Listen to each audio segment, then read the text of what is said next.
ஆம் ஆத்மியை தமிழ்நாட்டில் எளிய மக்கள் கட்சின்னு சொல்லணும் அப்படின்னு சொல்றதுல எவ்வளவு தூரம் உறுதியாக இருக்கிறீங்க? அது அவசியமா? நிச்சயமாக அது ஒரு பொலிட்டிக்கல் ஸ்டேட்மெண்ட்.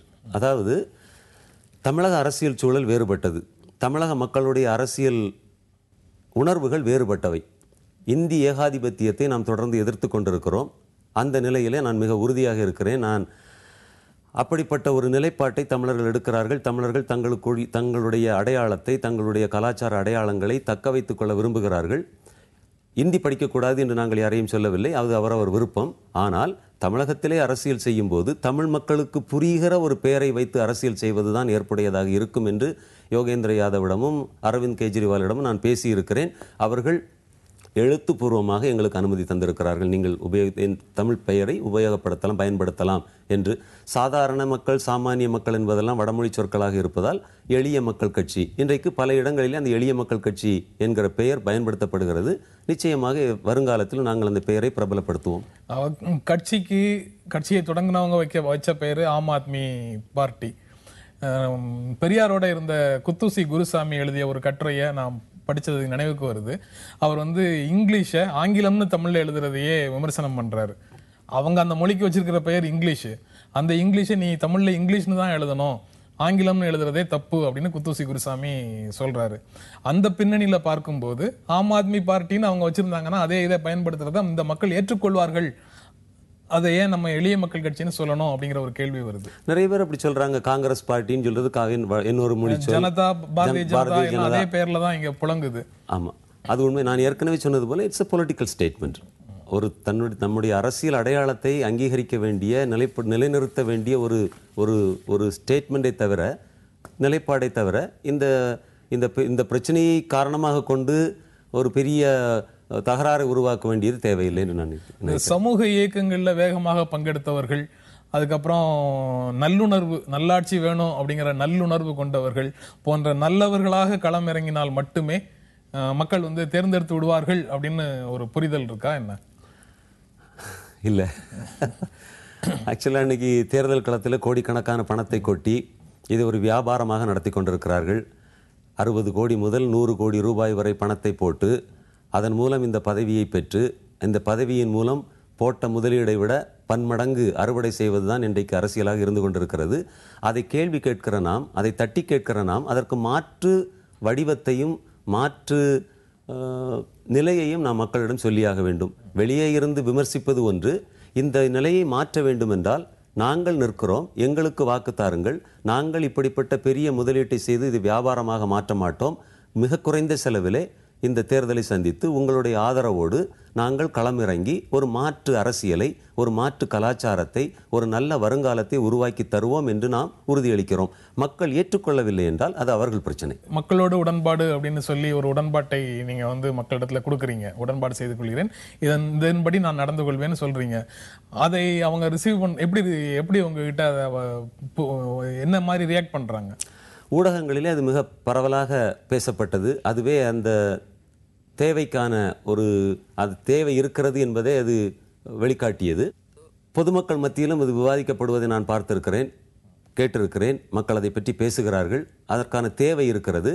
நிச்சயமாக மக்கள் அதை பார்ப்பார்கள், படிப்பார்கள், அதை பற்றி விவாதிப்பார்கள். தேர்தல் முடிவு அதை பிரதிபலிக்கும் என்ற ஒரு நம்பிக்கை எனக்கு இருக்கிறது. தேர்தல் நடைமுறைக்குள்ள வரும்போது குறைந்த அளவுல உங்க கூட ஒத்துழைத்து நடக்கக்கூடிய சில கட்சிகளை அரவணைத்து போகணும் அப்படிங்கிற ஒரு அணுகுமுறை ஆம் ஆத்மியில இல்லை. ஈவன் தமிழ்நாட்டில் கூட உங்களை சார்ந்த 3 தொகுதிகளில் கூட அந்த அணுகுமுறை இல்லை அப்படின்ற ஒரு உணர்வு வருது. அதுக்கு தடையாக நீங்க முதல்ல சொன்ன ஆபத்தான 6 அப்படிங்கிறது தான் நிற்குதா அப்படிங்கிற கேள்விதான் அது. இந்த ஆதரவான 100 கட்சிகளுக்குள்ளேயே சில கட்சிகளை தேர்ந்தெடுத்து தான் நாங்கள் இந்த 5 நிபந்தனைகள் ஆம் ஆத்மி கட்சிக்கு போடும்போது இதையும் கேட்டோம். எங்களுக்கு ஆதரவாக இருக்கிற கட்சிகளோடு கைகோர்த்து களமிறங்குகிற ஒரு தேவையை வலியுறுத்தி இவர்களோடு சேர்ந்து நிற்பதற்கு எங்களுக்கு அனுமதி தர வேண்டும் என்று கேட்டோம். ஆனால் ஆம் ஆத்மி கட்சியினர் இந்த கட்சிகள் நம்மோடு சேர்ந்து கொள்ளட்டும், ஆனால் தனியாக கூட்டணி என்ற நிலைப்பாட்டை ஏற்றுக்கொள்ள முடியாது என்று சொன்னார்கள். ஆனால் நாங்கள் எந்த கட்சிகளை மனதில் நிறுத்தி இந்த ஒரு நிலைக்கு நாங்கள் கேட்டோமோ அவர்களே இன்றைக்கு இந்த ஊழல் கரைபடிந்த நிர்வாக திறமையற்ற குளறுபடியான கட்சிகளோடு கைகோர்த்து கொண்டு நிற்கிற நிலையை பார்க்கிறோம். அது மிகுந்த வேதனை தருகிற ஒரு நிலையாக இருக்கிறது. ஒரு கொள்கைக்காக, ஒரு லட்சியத்துக்காக, ஒரு சித்தாந்தத்துக்காக அரசியல் செய்வதற்கு பதிலாக இப்படிப்பட்ட சமரசங்கள் செய்து கொள்கிறவர்களோடு நிச்சயமாக நம்மால் இணைந்து செயல்பட முடியாது.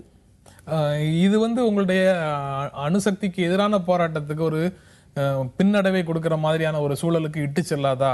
இங்கு கொள்கை ரீதியான வேறுபாடுகளை புரிந்து கொண்டு சேர்ந்து வேலை செய்வதற்கான சூழல் இங்க இருக்கிற மாதிரி தெரியல.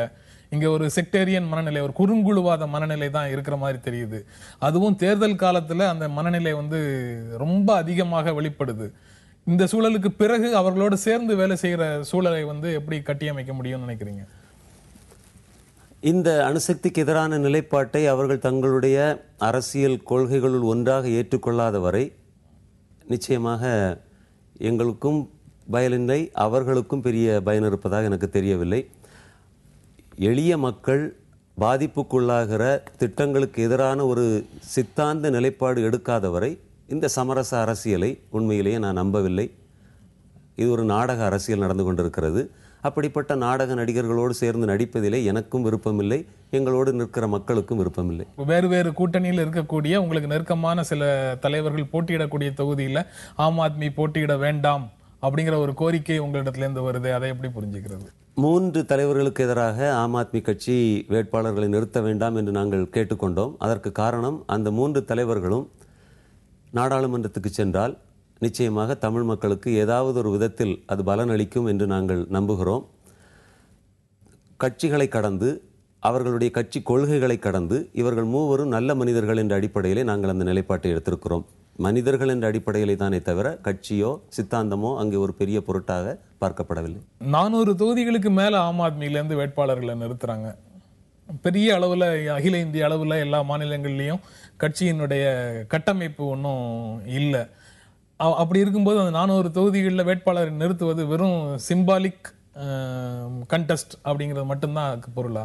இல்லை, டெல்லி சட்டமன்ற தேர்தலையும் பெரிய இந்த மாதிரி கட்டமைப்புகள் எதுவும் இல்லாத சூழலிலும் 28 தொகுதிகளிலே அவர்கள் வெற்றி பெற்றார்கள். நாங்கள் வெற்றி பெற்றோம். நான் அதுக்கப்புறம் தான் சேர்ந்த கட்சியில். இன்றைக்கு 400 தொகுதிகளில் நிற்கிறோம் என்றால் நிற்கக்கூடிய வேட்பாளர்களை பார்க்க வேண்டும். மேதா பட்கர் அமெரிக்காவிலே மிச்சிகன் பல்கலைக்கழகத்திலே ஒரு நல்ல வேலையில் இருந்த ரஷ்னா டிங்ரா இங்கே நீதி கிடைக்காத, நியாயம் கிடைக்காத போபால் நகர மக்களுக்காக போராடுகிறார். இன்றைக்கு களமிறங்கி இருக்கிறார். ஜார்க்கண்ட் மாநிலத்திலே பழங்குடி மக்களுக்காக வாழ்நாள் முழுவதும் உழைத்த தயாமணி பர்லா இன்றைக்கு அந்த மக்கள் சார்பாக களமிறங்கி இருக்கிறார்.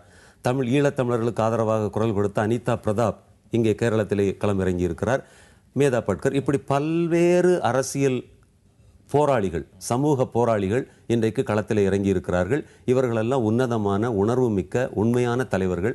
இந்த தலைவர்கள் நாளை இம்மாதிரியான ஒரு அரசியல் பொறுப்புக்கு வந்தால் நாட்டிற்கும் நல்லது, கட்சிக்கும் நல்லது என்ற அடிப்படையிலே தான் நாங்கள் இதை வரவேற்கிறோம். நிச்சயமாக இது ஒரு மாற்றத்தை கொண்டு வரும் என்று நான் உறுதியாக நம்புகிறேன். இன்னும் எத்தனை ஆண்டுகளானாலும் தமிழகத்திலே மின்சார பிரச்சனை தீராது என்பதுதான் உண்மை. அணுசக்தி மூலமாகவாவது மின்சாரம் கிடைக்கட்டும் அப்படிங்கிற நிலைக்கு மக்கள் தள்ளப்பட்டிருக்கிறார்கள். அப்படிங்கிற சூழல்ல எப்படி நீங்க அணுசக்திக்கு எதிரான பிரச்சாரத்தை சக்சஸ்ஃபுல்லா நடத்த முடியும்? தமிழகத்தில் நடந்து கொண்டிருப்பது மின்சார பிரச்சனை அல்ல, மக்கள் விரோத கொள்கைகளை கொண்ட ஊழல் அரசியல்வாதிகளுடைய தன்னலம்தான். நான் முதல்வராக இருந்திருந்தால், நான் முதல்வராக பதவியேற்ற அடுத்த நாளே 3 மின்சாரத்துறை அமைச்சர்களை நியமித்திருப்பேன்.